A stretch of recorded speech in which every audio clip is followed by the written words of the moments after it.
I know some professors who refuse to teach on this. I'm biased, but I'm fair. I'd like to welcome Elijah Moore to the channel.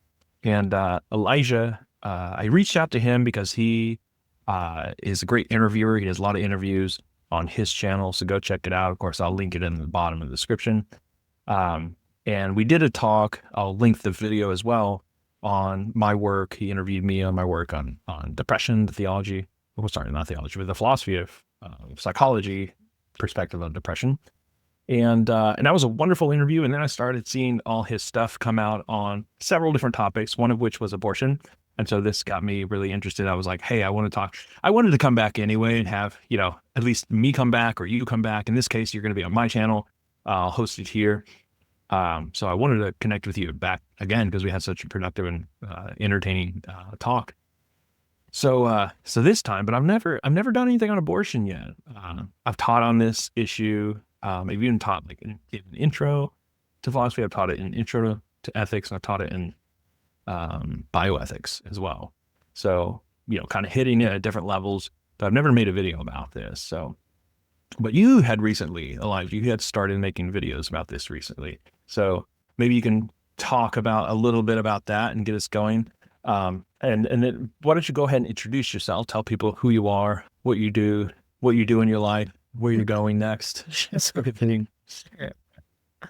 Well, this is really cool. Like I said, very rarely am I on the receiving end of like a question, or I get to introduce myself. This is pretty awesome. But I guess what I'll say broadly about myself is that my name is Elijah Moore. I am graduating with my bachelor's degree in psychology and philosophy in like a week, like 7 days, which is really exciting. I'm going to right now I'm currently at Iowa State University, and then I'm going to get my PhD in social psychology at the University of Oklahoma, which is really exciting. So I feel like I've surpassed the big hurdles of my education and applications and stuff. So, but I guess I've been doing my own show for about 2.5 years now, where it started as me interviewing campus people who had things to say or had really interesting feats or accomplishments or mindsets, but it has slowly kind of warped into my interest, my broader interest of just like philosophy, motivation, psychology, and stuff like that.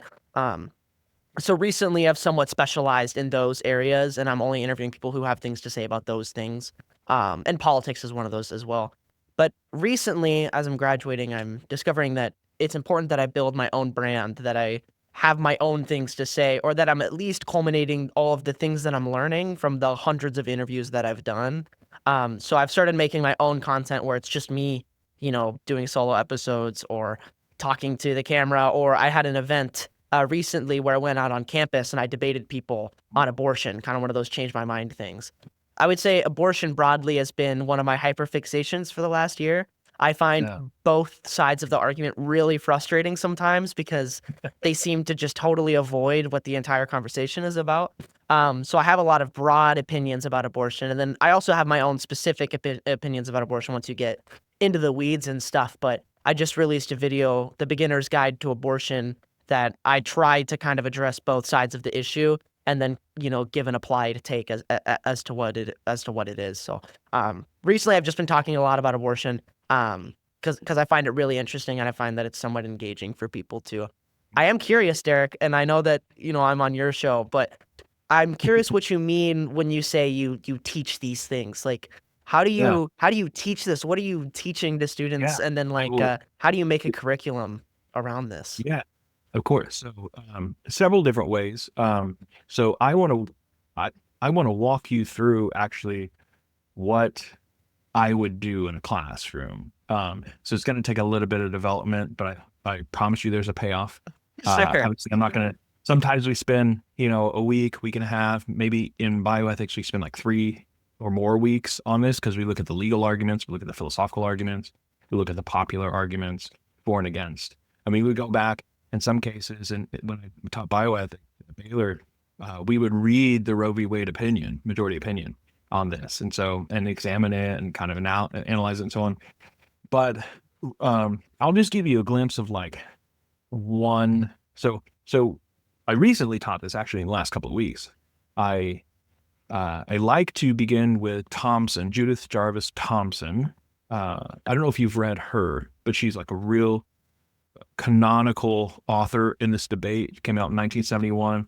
She's the one who's responsible for the violinist analogy, right? So, and then I follow that quickly up with Marianne Warren, who argues in a very different way, came out about a year later after Thomson's piece. So both of these are in the 70s, and they're both pro-choice. I like to begin teaching on that. And then I like to follow it up with just like, if we only have like a week and a half, 3 meetings, I'll just do one pro-life piece. And then in this case, most recently, I picked Christopher Kaczor. That's Kaczor. He's a philosophy professor. I forget where he teaches. Somewhere in the States. I'm not actually really sure. I want to say around DC, or maybe that's where he got his degree. Anyway, it doesn't matter. Excuse me. But so he has an entire book on this. I usually like to pull out a chapter because he's got it nicely formed in terms of like the pedagogical development of this. Like, okay, so he focuses all on when the person begins. I hate those. I really wish I could turn those off. Is this live right now? Yeah. Oh, that's so cool. Okay. So Yeah. So down. I hate the thumbs up and all that. I'll try to keep my hand down. Yeah. So very quickly, let me run you through Judith Jarvis Thomson's case. So, and I have like lengthy PowerPoints on all this, but I'll just try to hit the high spots. So Thomson, she is pro-choice, but she assumes for the sake of argument that the fetus is a person. Like, she grants that premise in the argument. And she says, even if the fetus is the person, it is still morally permissible in some rare cases to, abortion is justifiable, right? Morally justifiable. And that's where the violinist argument comes up, because, right, it's an analogy for that very reason, because you have a real full human person. In this case, it's an adult, but, obviously in adult form, we can see very clearly that they're a full human person. And then she tries to sort of like motivate these intuitions that it would be wrong to unplug the violinist. She also has a people seeds argument. So it's important to know that in the case of the violinist, that analogy only applies to a rare cases of abortion and a very small subset of abortions. And that is abortions from the word you're not supposed to say on YouTube, grape, right? So, but this happens, right? It happens, but it's a rare. So even if her argument succeeds, it's a small win for her. In the people seeds argument, no need to get into that. You can look it up later. But again, it's only going to apply to a small subset in cases of contraception, where contraception used it and then it failed. So Marianne Warren, on the other hand, she argues that the fetus is not a person at all. And she offers 5 distinct criteria for personhood. She actually offers this, like, among one of the first times, at least in the literature on this and abortion, that this has been done. And so it's been, been in all the reprints and everything. Anytime you see an anthology on ethics, this is going to be in there along with Thomson's article. So she's looking for things like consciousness, self-awareness, ability to communicate, self-motivated activity, and there's one other. But yeah, so there are these 5 criteria, and if you have one, you might be a person. If you have all 5, you're certainly a person. If you have 0, you're definitely not a person.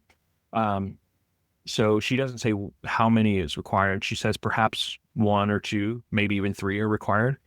But she is willing to admit that if you had, say, 2 of them, you could be a person. But she argues that fetuses have 0 of these, so they certainly wouldn't be a person.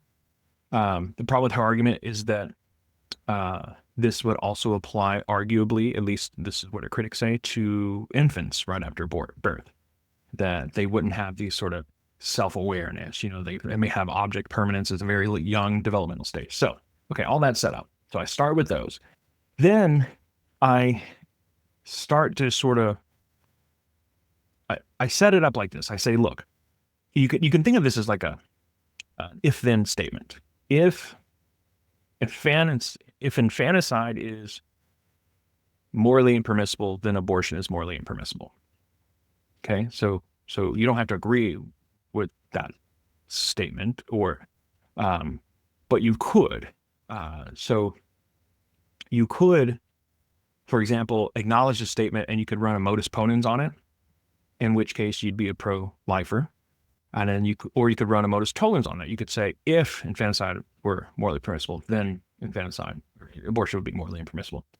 But you could run a modus tollens on it. You could say, well, abortion is morally permissible, and so infanticide is morally permissible. So all that to say, this is at your view, but this is where I go in with the teaching. I say, look, think about the moment of birth. Like, as many students who haven't really reflected upon these things think that it's the moment of birth that does these things. Like, after birth, you are a person. Before birth, you're not a person. That's a really terrible position to hold, I think. But it's enshrined in several laws around the country, in many states. Even in my state of Maryland, that is the law. Abortion is fully available and legally permissible for all 9 months for any reason whatsoever. And so it's important that people, think about these things.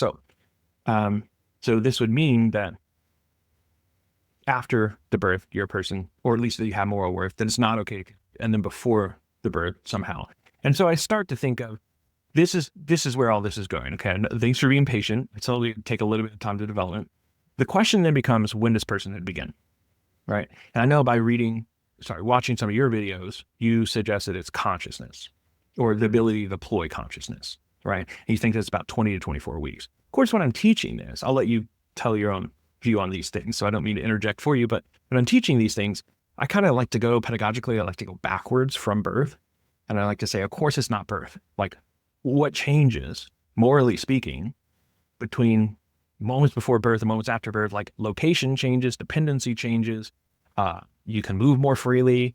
You can see the fetus now, the baby. You're unconnected. There's not much that changes. And there's nothing that changes, morally speaking, to make that now have moral worth that didn't have it before. So that seems pretty nonsensical. And I sort of back it up. And so I say, so the pro-lifers' options here are to think, okay, if you think that personhood begins at some moment during the pregnancy, when is that moment? Of course, you have your own answer, but I sort of lay that out as I'm teaching this.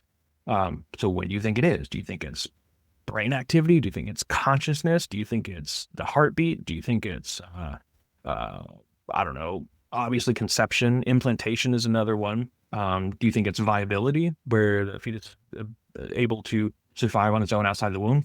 Do you think here's an old one, quickening, where the mother would first feel the baby?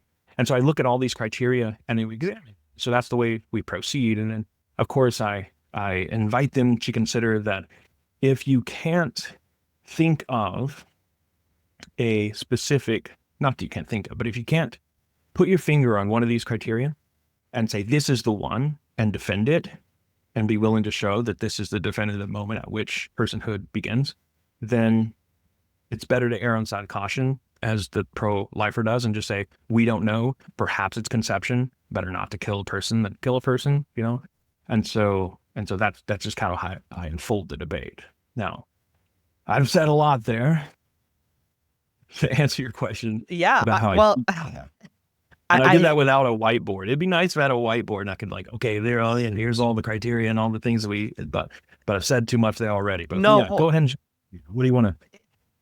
Yeah, I guess I'm not sure where to go first. What I will say is broadly, that's pretty much an identical structure that I would take, I feel like, when it comes to teaching this issue. Like, I feel like if you watch the video, The Beginner's Guide to Abortion, I kind of do those steps, or I attempt to. I wouldn't say I necessarily do it effectively, but that's where my mind is going. What I will say, one broad caveat to kind of really put it into perspective, is that importance of better to kill a person than not to kill a person. That's so you have really got to think and internalize that when you're trying to think about how you feel about abortion. Because when you're looking at abortion and you're thinking about it as a negatives and positives scale, the positives of abortion never really change. Throughout the entire thing, the positives of having an abortion are going to be the same. But what you're really asking is, when do the negatives start to outweigh the positives? At what moment am I whoa, we have now just killed a person? There are no positives that are worth this negative. Yeah. And you're trying to set that line, because the benefits of abortion is always going to be the same. You're always going to the financial benefits of not having to birth somebody, the permanent body changes that you're avoiding of having an abortion. These are all weighed on, the pregnant woman. These are all weighed on them, and those are always going to be the positives. But you got to think about like the negatives. It's like, okay, so let's say if I just killed Derek, like that would definitely be worse than the positives of an abortion. And so you got to decide, like, when do these negatives really skyrocket? And a lot of people associate that with personhood. I'd be interested to hear other arguments too that might not be about personhood at all. But it really, to me, is like this scale. And so personhood is a good moniker to decide how you value these things. But I do think that there can be a separation sometimes between like, well, it's not, abortion isn't bad because I value, or abortion isn't good because I value personhood. Abortion's good because the positives outweigh the negatives. And so you don't have to necessarily get pinned on the personhood, but it's a really good proxy for what you're really trying to get at is when do the negatives become way more than the positives? Okay, good. Yeah.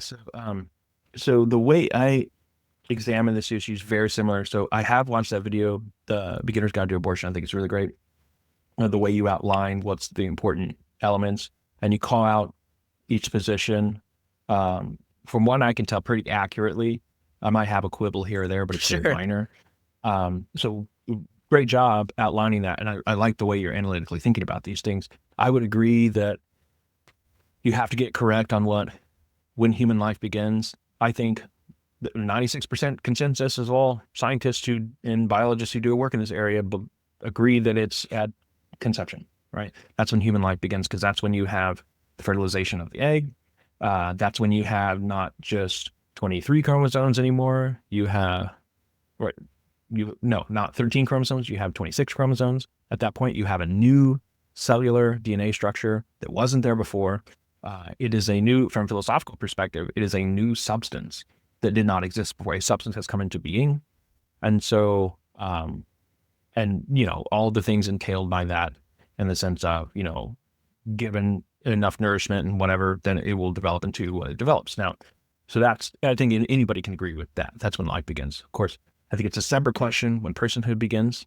Of course, as a pro-lifer, I'm going to say, well, yeah, it's at conception. Why wouldn't it be? Now, by personhood, I know that it's hard to pin down what this word means because life is a biological concept. Scientists can figure out when life begins. The scientists can't figure out when personhood begins because it's not a scientific concept. It's a philosophical, it's a moral concept. So Marianne Warren, for example, is pro-choice. She defines a person as somebody who's a member of the moral community. Actually, she makes the same distinction between like a human who's of the genetic, Homo sapien species, and then somebody who is a member of the human in the sense of a member of a moral community like that. So when I say person, I mean to say that they're a member of the moral community in this sense, and that they have moral worth, they have full dignity, and easy test case, it would not be okay to kill them. So all of these things entail, or to do anything less destructive to them, of course. So I agree with all those points. I'm of course going to say that it's going to be at conception that happens. So let me hear your take, because I'm familiar with it, but anybody who watches this video who hasn't seen your stuff yet. So you hold the view that personhood, or whatever it is when you call it, I think we can both just agree, hey, let's call it personhood for short of hand. Right. And ease of reference. Personhood, you would say, begins at what? I would say that when can we not kill it? Yeah, I would say you definitely, and I'd be willing to err on a safer end than this too. Like, you could always pin me a little bit shorter, but I would say that you definitely cannot perform an abortion past when something has the capacity to deploy what we would call like a human consciousness. One of the examples that I point to a lot to kind of differentiate this is you go to somebody who's going to be permanently brain dead. That person is alive via all metrics that we would consider a life to be, in the same way that a fetus is alive, in the same way that we would put all of human metrics to be alive. A brain dead person is this. However, why do we sorry, go on. call them dead then? Yeah, I think because it's an offshoot of how we intuitively feel about their condition. They're alive, but their brain is no longer operating in the way that it's supposed to. But blood is pumping, the cells are moving, the body is digesting, all the things that we would consider to be alive. But we consider them to be dead, despite being alive. Because what I would say is there's no longer an ability to deploy a conscious experience anymore. And then now we're allowed to murder them. Now, obviously, there are huge differences between a brain dead person and a fetus. So it's not a one-to-one comparison. But what I'm trying to, I guess, point at is that there seems to be a distinction between life and when we could kill somebody, like personhood, something like that. So when you go back to the scale of cost and benefits, you start to wonder, what are the negatives of killing a fetus before 20 weeks? It would be something like that. Got you. So that makes sense because it would seem to be this parallel between like brain death versus brain life, I suppose, if you wanted to put it, or consciousness, end of consciousness that marks the end of life, that it's the beginning of death, and then the beginning of consciousness marking the beginning of life. Why I think that is how this works, though? I mean, I understand there's a parallel in the way that you could think about this, but why I think that that's when a person starts? Like, what other evidence is there that it's that thing? Yeah. That's the marker. Yeah, I think that is mostly just a proxy for how we're going to address like the negatives and the benefits. The reason why the negatives of killing a brain dead person don't outweigh the positives, I guess, of keeping them alive is because there's no longer ever going to be anything that is able to experience the end of life. And so from the perspective of the brain dead person, it was life, consciousness, beauty, and then shut off, and then complete nothingness. In that nothingness, we killed them. But there's, from the perspective of them, there's no harms that are now weighing on this negative side of abortion, which is why we're able to kill them, because there's nothing there to experience it anymore. And there's nothing that will be able to experience it anymore. So the idea is that from the perspective of the fetus, you have nothingness, abortion, continued nothingness, when it doesn't have that capacity to deploy a conscious experience. It'd be the same as like chopping down a tree or something. Now, obviously, there's this intuitive notion that given, in a way, unlike any other actions in the entire world, given time, the fetus will develop this capacity to deploy a conscious experience. And that's important too. And to halt that, I would say, is a negative. But once you take out the ability to perceive any of the harms, and there's no previous person to have perceived it either, you really begin to question, like, what are the actual harms being experienced by anybody when you do an abortion or when you perform an abortion. Right. I'm not sure. I understand what you're saying about weighing the harms and so on. It does sound a little bit too utilitarian for my taste. Yeah, I understand that.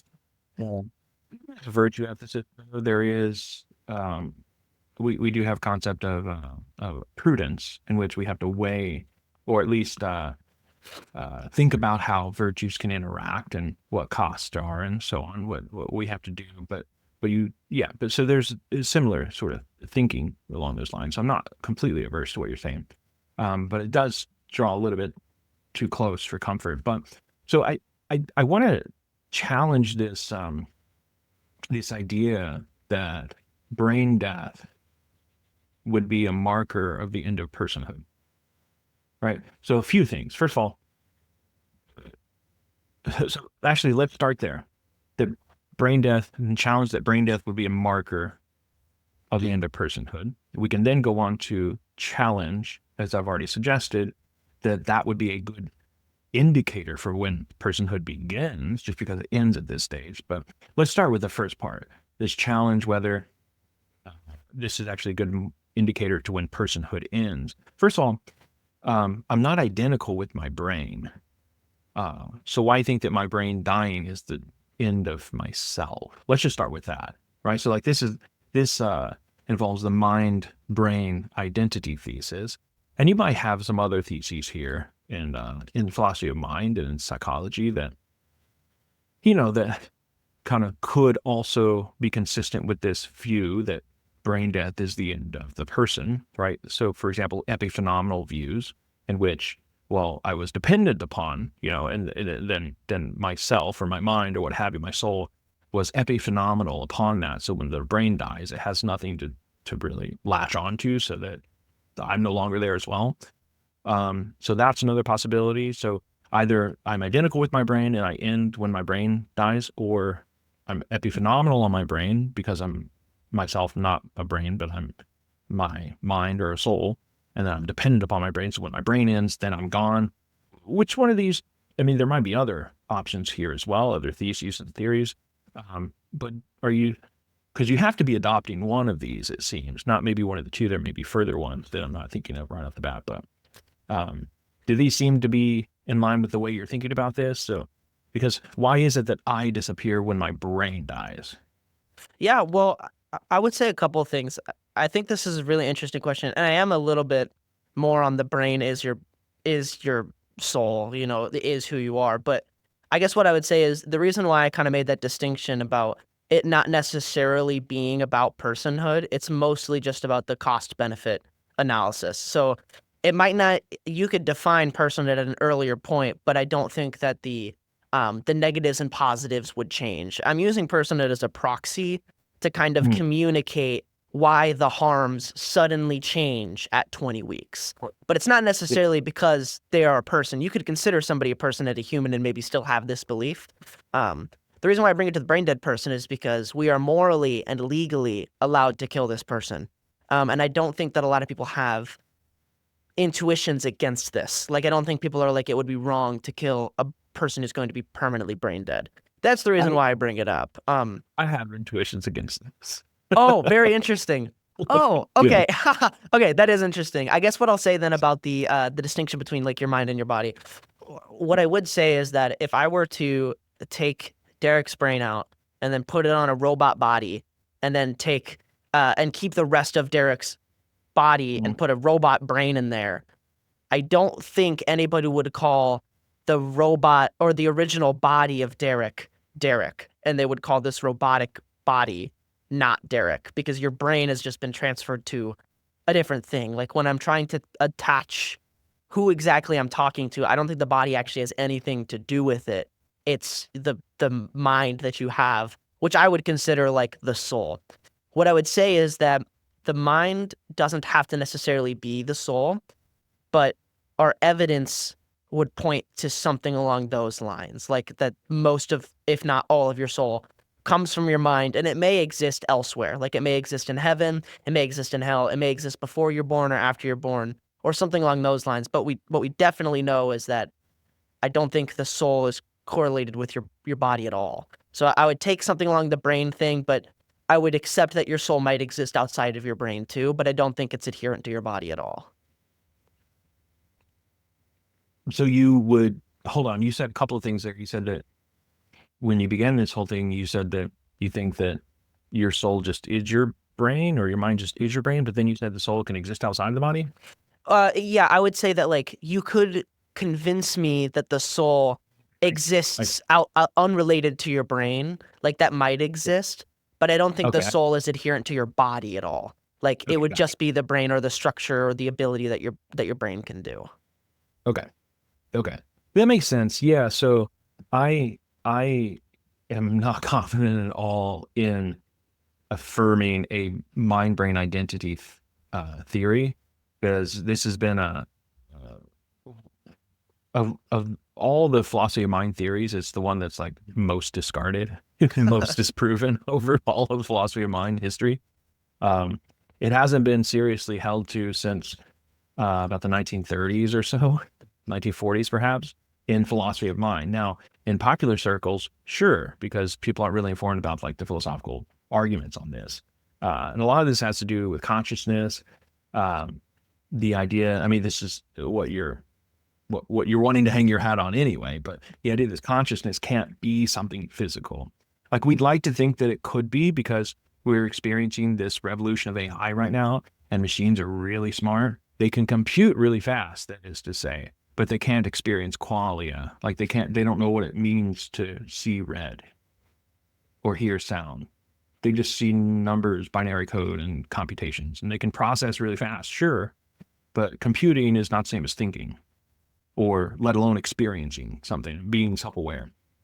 So they can mimic self-awareness, but they don't have self-awareness. So all this to say, this is just a short kind of glance at the idea that I don't think the mind-brain identity thesis is at all tenable. But that, like I said, that's not only me, that several other people.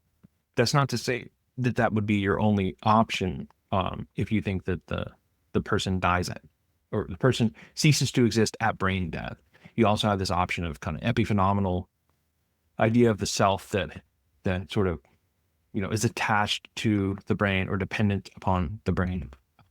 And why the brain? Well, I mean, I know you were kind of intuition pumping there. You were like, well, if I move my brain, then my self goes with that. I think most people would agree with that, but that's just an intuition. We don't really know, actually. There's no definitive research or evidence on what would happen. Like, suppose that I didn't share that intuition and I got a brain transplant, I might just still be the same person that I am right here with somebody else's brain. Just like I get a separate, I get a heart transplant. I'm still myself. For all we know, that's exactly, we haven't done brain transplants yet. So until we do, this is all very speculative. But I do acknowledge that many people do share that intuition, because obviously where else would it attach if it's attached, Or you can think, Hank, metaphysically about this. You can think, well, it's the coherent substance as a whole, right? Like when the brain dies, I'm no longer a coherent substance. That is, the parts of me are still alive, like you said earlier, like the cells are moving, the blood is flowing, my heart's still pumping and so on. So parts of me are still alive, but a part of me is not me. Like my thumb, if you were to cut it off or move it, it's not me. It's a part of me. So in that case, I would be dead. You could even argue this way. I would be dead, but the parts of me would still be alive. That's still possible. But then it would be really difficult to say how the parts of a subject that are no longer existent are continuing to exist. It would seem really weird. I guess to be very precise, we would say the parts of the thing that once was Derek continue to exist while Derek no longer exists.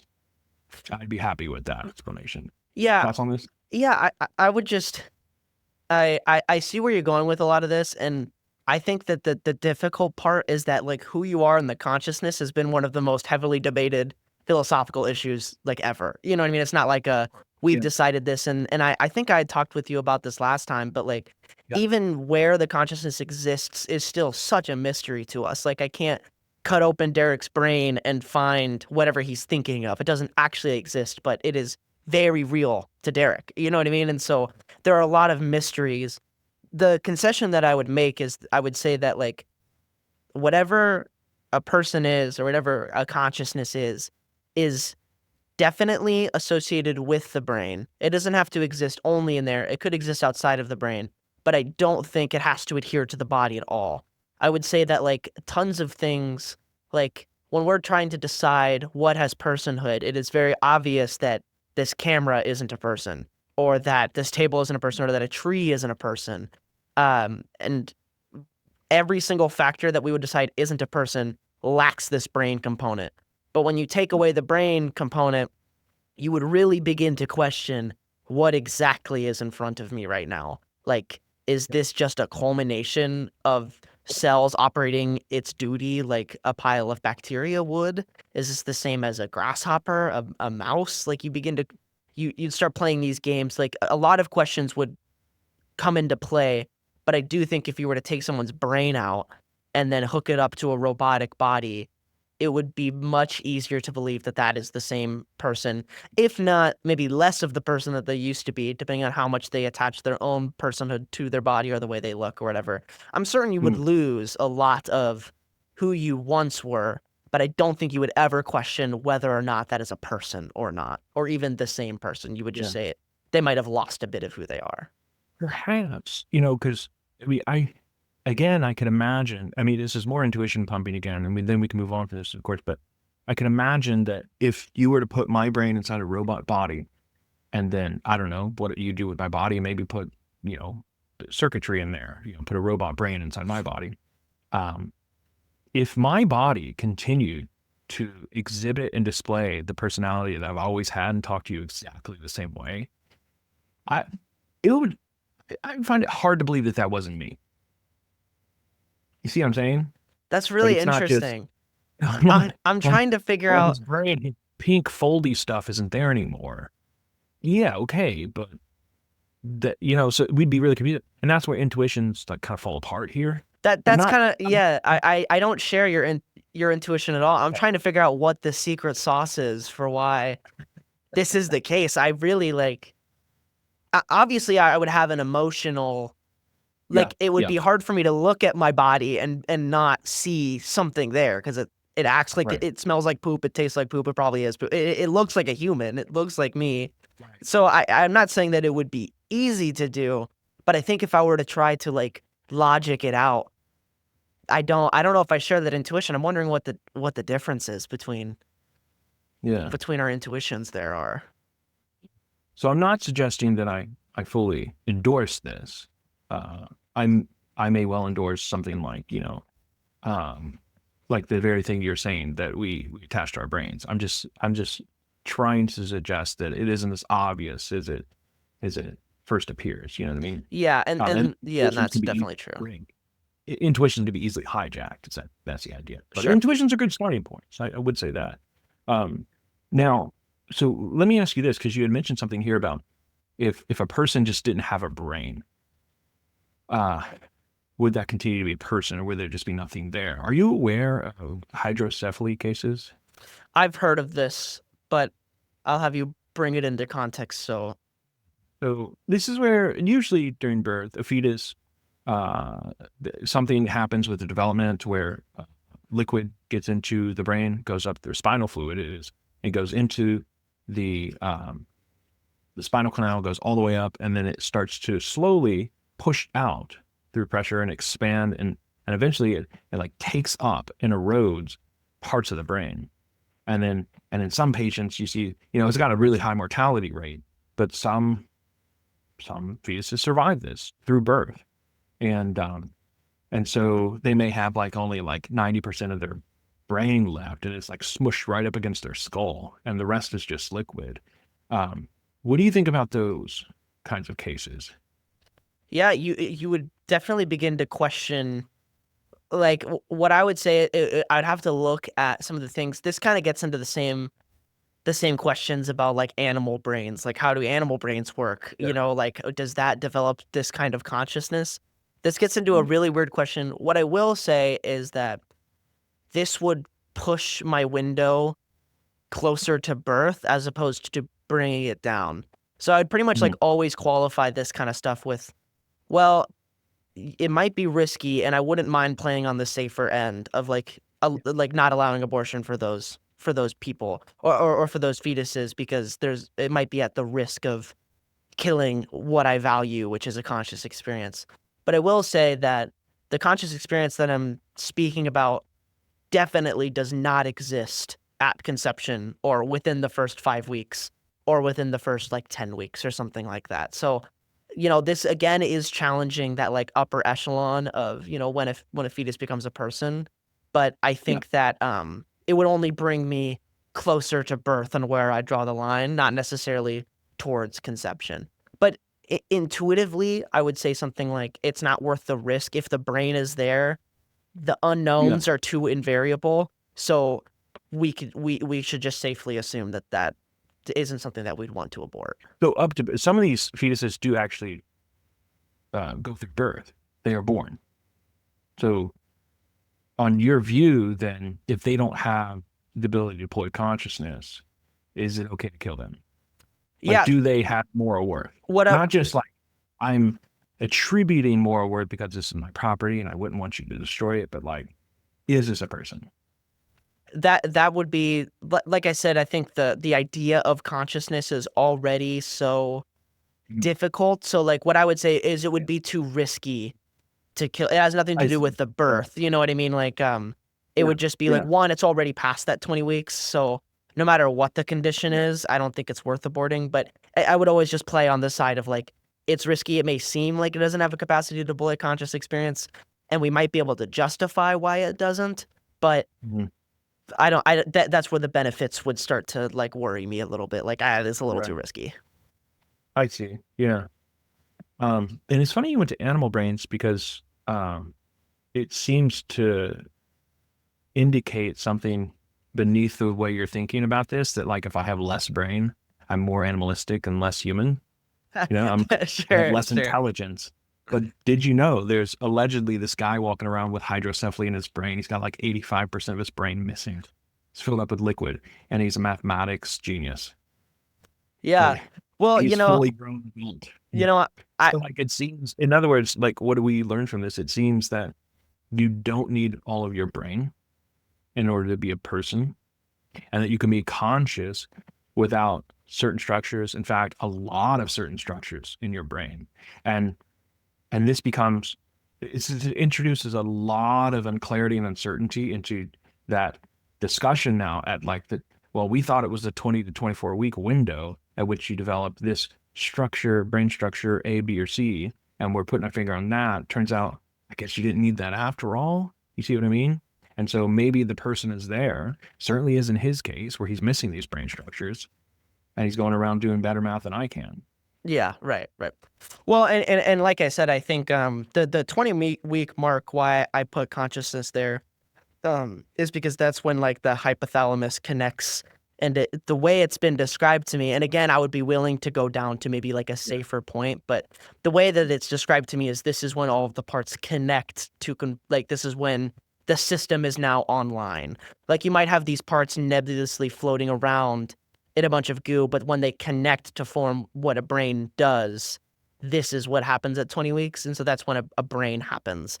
And at that point, I would consider it way too risky to abort something at that time because you might be risking killing something. But if you were to Yeah. convince me that, at 15 weeks, something might connect to produce Mhm. something like that, I would just pull it down to 15 weeks. You know what I mean? Right. I have no adherence to like a certain Right. point. I would just go down to where I know that starts. And I appreciate that honesty and the transparency there, because this is what we've done in the past with, I mentioned quickening earlier. That's actually a very kind of antiquated criterion for determining personhood. Quickening, like we didn't have medical technology. Quickening happens around 16 to 20 weeks. And that is when quickening is where you start to feel the baby kick. The problem with that is there might be something there and you just don't know. Quickening is an epistemological criterion. It's like whether I can know that there's something there. Of course, if I'm a mother, if I'm a woman, I know that I've missed my menstrual cycle or something, but I'm not going to know. I don't have sonograms. So this is like used in the 19th century to kind of estimate when personhood began. So a couple of problems with that is that we know that now with sonogram that there's something in there that we didn't know before, right? And so we had to maybe think about pulling that window back. Same thing with viability.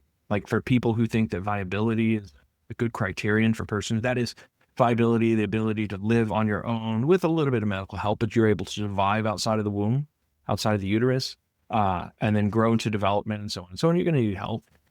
But the problem with that criterion, that's about 23 to 24 weeks, is that if we're suggesting that that's a criterion for personhood, like moral worth, like now we can't kill you. I'm not suggesting this is your view. I'm saying that the medical technology can improve such that we're pushing that back now. So it could be that, maybe someday we'll have artificial wombs all the way to conception, to where we can just completely grow a human in an artificial womb. I think that would probably not be a great idea because you miss out on that maternal connection, but perhaps one day we'll get there. But that causes somebody who held this previous view to kind of push back. And I think that that's the danger with these sorts of views too, because you had said earlier, you think it's consciousness, but it's really not clear when that began. Like we think it's like 20 to 24 weeks when the hypothalamus connects, for example. First of all, we're not really sure what brain structures that consciousness comes from is just a guess. It's almost like Descartes, with the pineal gland. That's the point of interaction. It's got to be that. And when you have that, you're a person. It's like, that's the way that this should sound to our ears. Like you've got a person there once that forms. And you suggested at 20 to 24 weeks, that's about a 5-week window. But you said earlier in our talk just now that it suddenly changes at 20 weeks. Or you said in an earlier discussion on another video, said that there's a severe change at a very particular moment. But a 5-week window is not a very particular moment or a sudden change at all.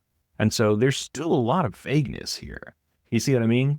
Like, so if it's 20 to 24 weeks, I suppose 19 weeks, like if we just hammer down that criteria, if we can agree upon that, 20 to 24 weeks, 19 weeks, you'd say, okay, cool. Yeah, we can have your abortion and be safe with it. Whew, it's off the conscience.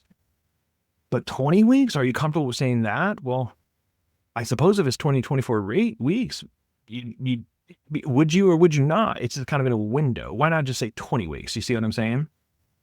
Yeah, yeah. The distinction would be like, when does this thing actually happen, and then when would I legislate, like a safe bet? So I have no problem. Like, there's no need to try to get as close to the window as possible, right? You'd basically just take like the first documented case of the thalamus, the hypothalamus connected to the rest of the brain, and then you would go before that just to be safe of the undocumented cases. But again, what you can do is you can start a conception, and then you can ask yourself, when would this happen? And it is certainly, so like there's no obscurity as to whether or not this conscious experience exists within the first 10 weeks. It does not exist within the first 10 weeks. So like you can kind of go from the beginning and then move forward. So you can say that it's somewhat vague at 20 to 24 weeks, and I would probably agree with you. They're just for human case. Yeah, what I'm getting at is like whatever happens at that time is what I would value. And then prescriptively, to be safe, I would say that we should legislate it definitely before that time. So, but I would knock it back, to the pro-lifers and say like, you can definitely guarantee that that doesn't happen in the first week, in the second week, in the third week, in the fourth week. Would you be okay with an abortion within the first 4 weeks? And you can kind of keep moving it. Yeah. We kept moving it upward. Let me press you on that because while the hypothalamus may not connect, if it's consciousness you're looking for, I mean, good luck because it's not empirically verifiable what it is that you're looking for in the brain structure that must be there in order for the consciousness to be there. At least not definitively, because again, these cases of hydrocephaly, again, you have reports near death experiences where people are like floating out of their bodies. They're able to tell you like what's on top of a cabinet or something, that the person comes back out of the coma, and sure enough, there was something up there on the cabinet, exactly how they said, or is able to report conversations in another room that they shouldn't have known. Those are really problematic cases. Now, so if it's not the hypothalamus, for example, the central nervous system begins developing as early as 3 weeks. So why not put it there? That's 3 weeks after fertilization. Yeah. I would say for me, there's one, when you're trying to assess consciousness, it is always going to be personified on how we view things happen. But like bacteria avoid negative stimuli and feel pain. They act as if they feel pain, but nobody would say that they experience pain. So like a clump of nerves experiencing and lighting up as if pain were to happen, but there's no central program to experience it as pain, you would begin to question like what exactly is happening there. In the same way that like a bacteria avoids negative stimuli and it lights up when something that we would consider pain would happen, but nobody would say that a bacteria is experiencing pain. And so I think that like the central nervous system is a good proxy, but to have nerves I don't think is enough. Like if you cut off somebody's arm and then I started poking at that arm, I don't think anything would feel pain. You know what I mean? You need kind of like that central operating system. to really put it together before it starts to like experience those things. I would agree with you on the removed arm, but I would say that's because parts of me can't experience pain. I can experience pain. Yeah, and then I would say that a central nervous system is just a part. It is not like the whole quite yet. Like there's no whole to experience the in that pain. case, it wouldn't be the central nervous system experiencing the pain. It would be the person experiencing the pain through the central nervous system.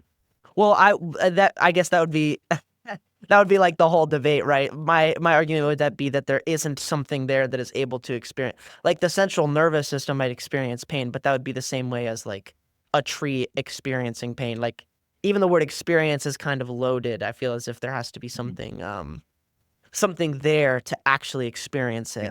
But Yeah. like a piece of concrete experiences pain in the way that like it is supposed to be something, and then when you break it, it is no longer that thing. But like that's not really what, that's not really what we're talking about, I guess. So let me go back to these. Let's go back to end of life cases, if you don't mind, because Give me 1 second. Sorry, there's a pop up on my end on Zoom that I'm gonna go close out real quick. Okay, no problem.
Sorry about that. I know it ends up on the receiving end if there's a pop up or something. So That's okay.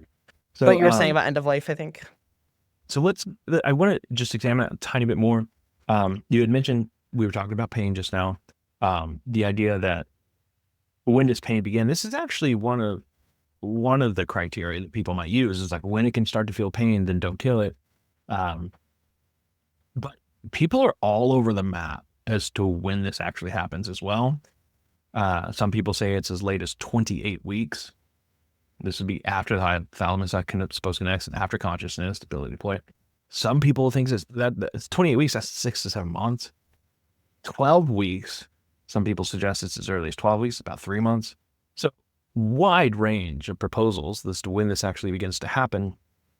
And there's a problem here, of course, because phenomenologically and subjectively, only a person can experience pain. And like you said, we can see even bacteria, light up and recoil, with stimuli. And honestly, it's kind of insidious, to be frank with you, when abortionists will say, well, that's what we see with fetuses. We see that they respond to noxious stimuli. And it's like, well, like a 6-month fetus responds to noxious, they sure do, but that's such a euphemism. It's very uncomfortable. And I think really insidious. But this all relates to consciousness, of course, and then thinking back to end of life cases. So you had said that if a person is brain dead, that would be the end of the marking of the consciousness, and so that'd be end the person when the person ceases to exist. It wouldn't have any more, or it'd be okay to kill them. And I expressed earlier that I don't share that intuition. I don't think it'd be okay to kill them. One is because we don't know for sure. Like, people have come back from that. We have thought, prognoses are wrong sometimes. Doctor makes prognosis, you're not gonna, the person will never wake out of a coma. This actually happened, for example, with Mel Blanc. You might not know his name, but he was the voice of Bugs Bunny and all these other famous characters, Elmer Fudd, Porky Pig, and all and he was in a coma after head-on collision, and he was unresponsive for a couple weeks. And then the doctor finally had the idea to talk to him and say, hey, Bugs Bunny, how you doing? And he wakes up and just starts talking in Bugs Bunny speak. And it's like, bizarre what the human mind can do and process. And it seemed like that he was there and he was experiencing something, even though all signs showed that he wasn't, and he wasn't responsive at all. It was like it was deeply embedded in the brain, and somehow that's what made him come out of it. Now that's mysterious. And there's no explanation for it medically, honestly. And we know people wake up out of comas that they're said not supposed to wake up out of. People who are paralyzed and they're told they're never going to walk again, they walk again. They're literally like unexplainable in the terms like almost like modern miracles. We want to use the term miracle sometimes because it's so unexplainable. So that's why I don't share the intuition to be okay to kill them. And certainly I don't support actively killing them, even if one, I would at the most find it morally permissible to unplug, right? If they had like chronic cancer or something, like chronic illness or, terminal cancer or something, and unplug them from support. But notice the difference in that case. That's not at all parallel with the fetus, because in that case, you have extraordinary and artificial medical care that's keeping someone alive, and without which they would die immediately. That's not the case with the fetus. That's not extraordinary, it's ordinary. And it's not artificial, it's natural. The fetus is in its natural environment. So it's not parallel at all. That withdrawing support, for example, and then letting the fetus die. I mean, death is a natural thing. It's a natural part of life. Things die. That's end of life. That's the way it's supposed to go. And without extraordinary artificial means, that's the way it will go. So it has this telos to it, right? This end, this purpose, this goal. It's directed at that. With a fetus, it's not directed towards death.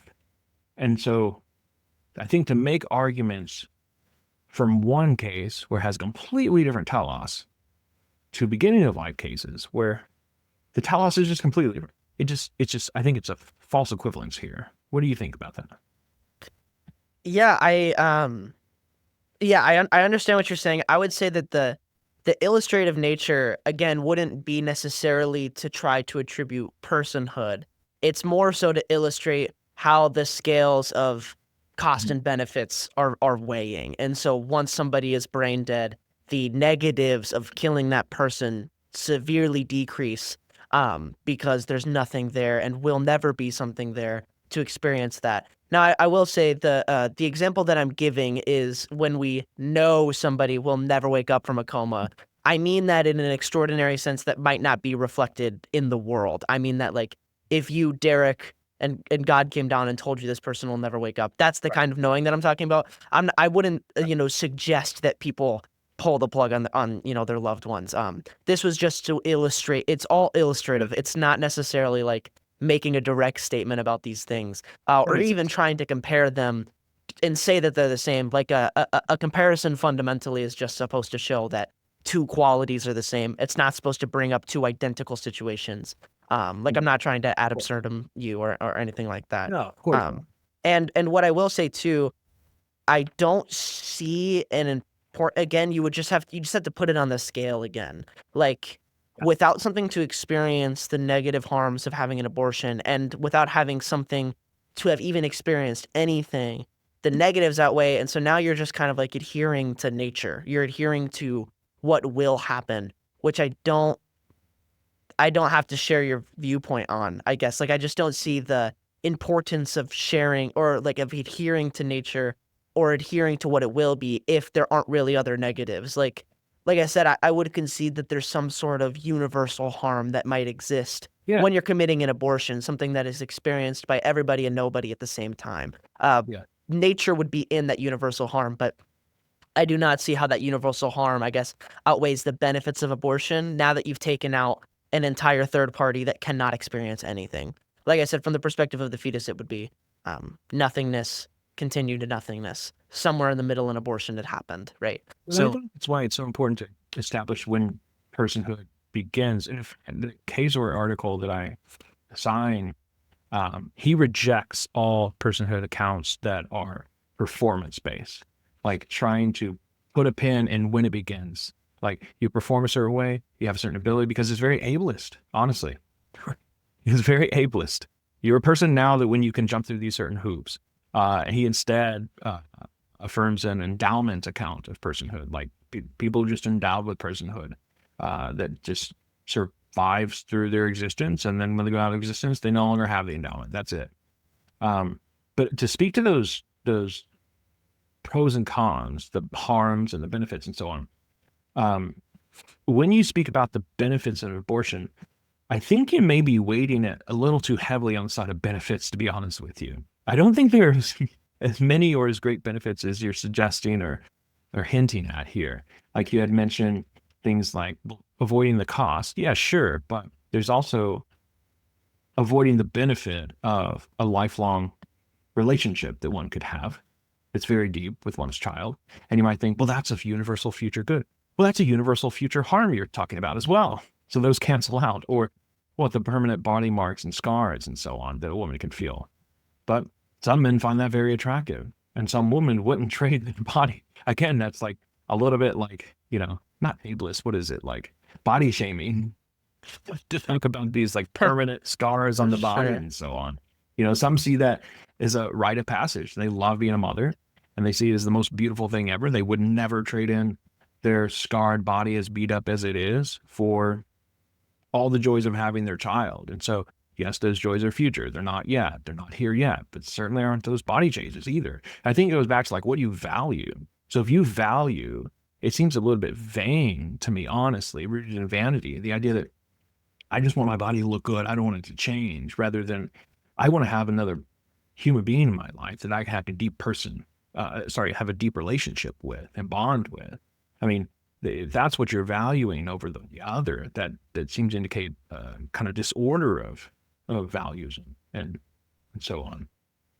Yeah, I would say that all of that is somewhat loaded in that like abortion has some sort of negative consequence again. So like to value my position is that valuing vanity over the way that you look or the way that you feel also, which is a really big thing. It has nothing to do with the way you look. It's the way you like the literal body damages that you would actually suffer and incur. The idea is that like once all of the stuff that you said, that some people might find this like the sum is a very operative word here, and that like if there's nothing wrong with having an abortion or the harms are very low, it does not take a lot of positives to actually outweigh it. And so a person should be allowed, I guess, this is when the my body, my choice argument, once you've accepted that there aren't a lot of harms in an abortion, it then kind of does become a choice. And I know that that's kind of cringe, but like that's the position, I guess, that I would be arguing, is that a person is willing to choose whether they want these things or not, because a person could have an abortion and then have a kid a year later. You know what I mean? Like, hey, I just couldn't afford it this year, but I can this year, so I'm going to have one. And the harms, like the benefits would very obviously outweigh then, because it's like, oh, that wasn't a good time. They're still going to have the benefits of a relationship with that person. They can choose to have a kid whenever they want. You know what I mean? And so I guess the ideas are like, some men finding that attractive is not like all men. You would want to be in the best position or something that all people find attractive. But the idea is that if you don't want to have a kid at that moment, you can choose to not have a kid because the negatives aren't that bad. You know what I mean? So even if the positives are small and you're talking about these future things, I wouldn't say that a future negative or a future positive isn't something to take into account. When you work out, you're banking on the fact that the future positives are going to outweigh the current harms that you have at this point. And that's a totally rational thing to do. What I would say is, particularly with a person, though, there's a lot more unknowns, I guess. Like, it's a much more of a gamble. And again, I would always bring it back to, how does this scale look? Like, here are the negatives. It's not a lot. So really, any prediction about the future, I feel like outweighs the negatives here. Especially if you were to think like, oh, I'll just have a kid in a couple years. Like, oh, I'm just not ready right now. Now you haven't sacrificed anything.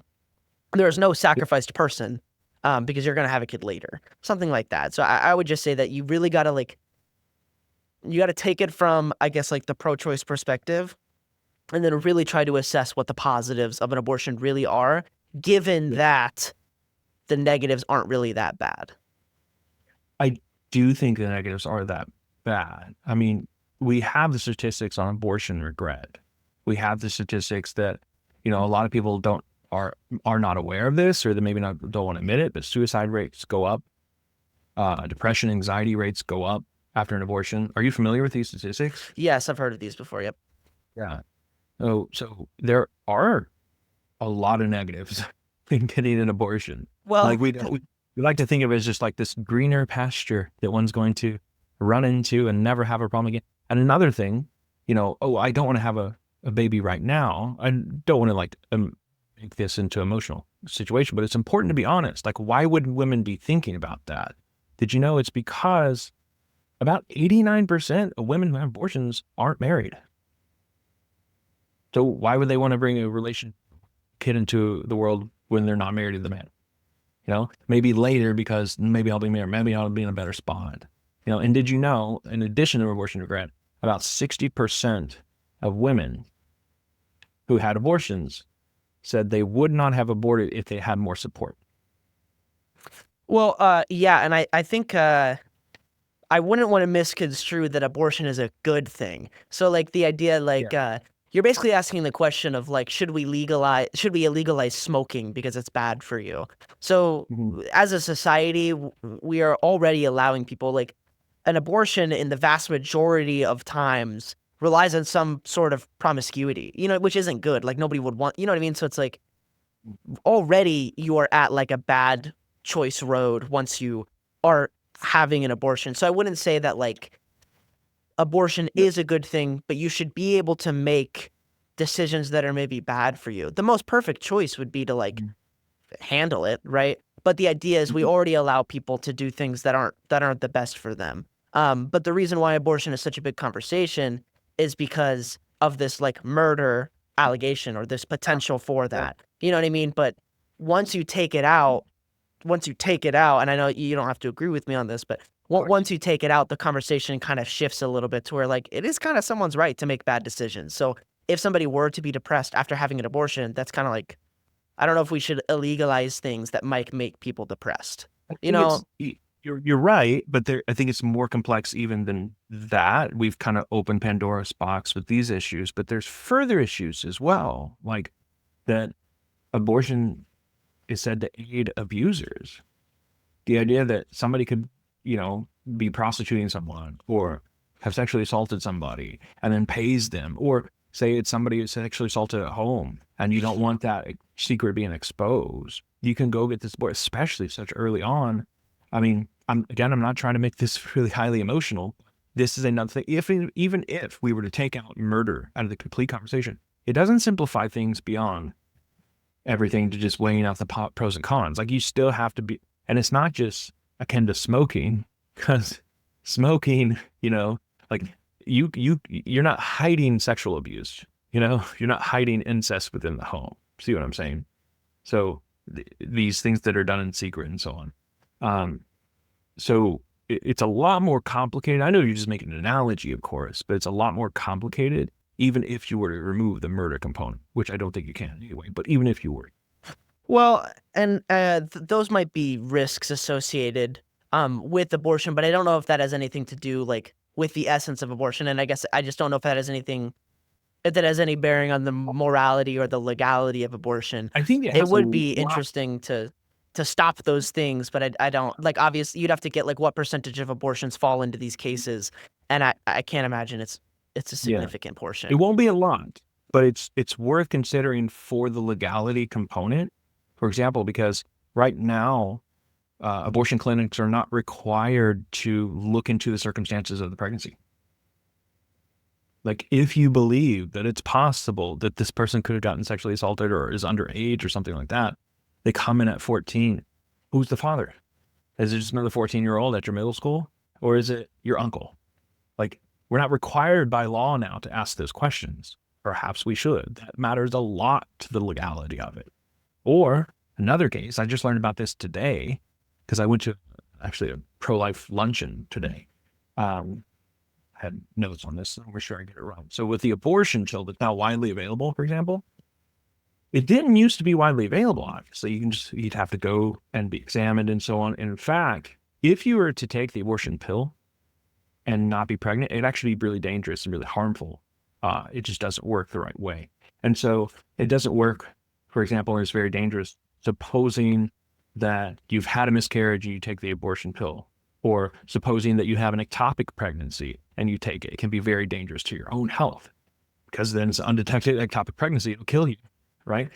What they used to do is before even prescribing the pill, they used to require medical providers to perform a sonogram just to ensure that you're pregnant.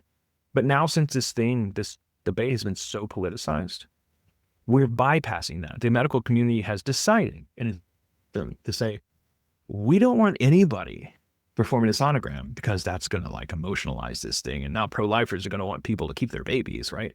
But like, that's a health risk. If you have a pregnancy and it's an ectopic pregnancy, or you have no pregnancy at all, and I give you the abortion pill, and it could be really dangerous to your health, that's malpractice, right? And that's what we're doing. That's what we're risking doing, because there's no requirement by law to perform a sonogram before to ensure you're pregnant. So I think that's another legality issue here that's that plays into the complexity of this. So we're not going to solve all these issues right now, of course, but I think that it's a lot more complex than we're giving it credit for, even the legality of it, not just the personhood debate. See what I mean? Well, yeah, and I definitely agree with those complicate things, but I think that those are all, I guess, like tertiary to the argument of like, should abortion be legal or not? So like, all of those can be solved while abortion is legal. So you could just have like higher requirements for people doing it, or like more investigation when things are happening. I will say that you're starting to get into a little bit of like privacy statements about like, can someone actually look into like what made them pregnant, but I don't think I have particular thoughts on that side of the argument. But I think all of this could exist whether abortion is if abortion is legal or were to be legal. But I understand the idea that like it is a complicated issue, but I don't know if that, I guess, attacks like the root of whether or not abortion is like morally good or bad. Yeah, that makes sense. Those would just be like externalities of like, because you could say these things about like capitalism too. Like there are obviously externalities about capitalism broadly, but you could probably make specific things about like, well, capitalism, but it's restricted in these ways. You know what I mean? There are always going to be externalities on most legal. Yes, and I think this puts the onus on even pro-choicers, and I think if we're trying to frame the debate correctly, we should be aware of these tertiary issues, to be so aware of them that we're not just putting on blinders to these issues. So I can be a pro-choicer and still think that we need to have sonograms before prescribing this or whatever it may be. So that I need to examine a woman to make sure she wasn't sexually assaulted, before I just go and prescribe an abortion for a 14-year-old. So I think that right now those aren't being done. So I think it's so hotly politicized right now that those things are being avoided. But I think, like I said, I think it puts the onus on the pro-choicer to maybe relax a bit on these, because right now in my state and some other states like California, abortion is legal through all 9 months, through the entire pregnancy. I think that's abhorrent, of course, morally speaking. But even as a pro-choicer who is something along your lines of your view, that would not be consistent, right? With when you feel like you would disagree with this law. No, right? I would oppose all 9 months. I would oppose everything that's after 20 weeks, and maybe even earlier than that. And you might remember this, like in Florida or Georgia, when they came out with so-called heartbeat laws, like pro-choicers just threw a fit about this. They're like, how dare they, hands off our body? But it's like, I think we need to be a little bit more clear and a little bit more willing to make concessions here. You see what I mean? Yeah, this is pro-choicers getting in there and being like, okay, legally speaking, we need to move this thing back. Yeah, I think I had commented something like this. I think that pro-life people have thought significantly more about this issue, and it shows. You know what I mean? I think the pro-choice arguments that are here are some of the most frustrating. Like, obviously not thinking about the issue. Like, I had somebody come up to me the other day, and like, I was literally defending pro-choice views, but they were like, "Oh, don't you think a woman should be doing this?" And it's like, how, like, one, how am I defending what you want me to defend? And also, I'm not doing it well enough. But like, how ignorant to the issue do you have to be to think that murder is a woman's issue? Like, obviously, this is a human rights issue that we're talking about. Like, when do humans get rights? Like, you have to either be so confident that your position is objectively right, or you have to just have no understanding of what is actually being talked about when you say things like that. And so I think it's super frustrating. Like, even like the heartbeat bill, it's like, well, at least it's not conception, right? Like pro-choice people should be like relatively okay with that. Like obviously there are going to be restrictions and you should fight for things like that, but I've never I feel like kind of cringe being on the pro-choice side because I don't feel like people have earned that moniker like nearly enough, which is partially Yeah, why I made that video. That was yeah, mostly an yeah, attack against pro-choice thinkers. yeah. I appreciate the video. I think it was very balanced. Even being a pro-lifer, I think it was very balanced. I didn't agree with everything, of course, um, but yeah, that was very well done. So, in any case, we might be running out of time here. I see you. Yeah, we're gonna I know I'm let it running out of close. steam, and you may be about to close soon, but let's do this again. Why don't you? I'll give you the same opportunity to give all your guests to have the final word here. Say where people can follow you. Of course, I'll put whatever you like and down in the description. Just let me know. But go ahead and have the final word here. Yeah, I guess I would just say broadly that with this issue particularly, it's really important that what I would suggest everybody do, no matter what side you're on, is to put yourself in the perspective earnestly of the person that disagrees with you, and then listen to yourself talk. So like you got to think like, am I morally loading these things when I like am saying that this is a person or not? Like, would this person agree with me? If I'm talking about these externalities, does this like make sense to this person, or are they already going to have the response? And this is especially true with the pro-choice side. Like if you're a pro-choice person and somebody is if you're defending the choice to choose and you haven't necessarily defended why you are even afforded a choice, you are not putting yourself in the perspective of the opposition. And I think that that's just so important to earnestly think. And I really don't think Derek thinks this of me, but like No. it's really important that you know that like a pro-choice person doesn't want to kill babies. And it's super important Right. that you know that a pro-life person doesn't want to restrict the lives of women. And so I think Right. it's just really important that you're like earnestly thinking about what the other side thinks because this hasn't been decided yet. Even this conversation, there's so much like looseness, there's so much things that are kind of held down by the terms that we have. You know what I mean? And there's a ton of conversation to be had here. So this like certainly isn't the end of this debate. So I Yeah. don't you shouldn't think that you are so correct that you don't need to seriously consider the opposing side. Good. Thanks, Elijah. Hopefully I'm doing the things that you're saying here. I think that's great advice. I definitely think you are. I mean, you brought up Yeah. some really good points, but you were, I mean, super respectful, and I don't think you mischaracterized me Yeah. Yeah. super well. So Good. Yeah. It was a great privilege, and thank you for your time. And hopefully we can do it again sometime in the yeah, near future. absolutely. I already have our next topic figured out that Wonderful. I want to Great. chat with you about. I would Good. love to talk with you about objectivism and subjectivism, especially when it comes to Absolutely. morality. I saw you had commented on one of my videos about God and like morals. Mhm. And I saw that comment and I liked it, and I was like, this is too much to It bothered comment. you. So we're just gonna go ahead and like postpone this Yeah. for another conversation because I'm really interested in what you have to think about Sure. that too. So, Good. but yeah, I thought this is super awesome. Awesome. All right. Well, till next Yep. time. Until next time, Derek. Thank you so much. Of course, if you're not subscribed, let this be a reminder from my wife to make sure you subscribe. And I look forward to hearing from you next time. Take care.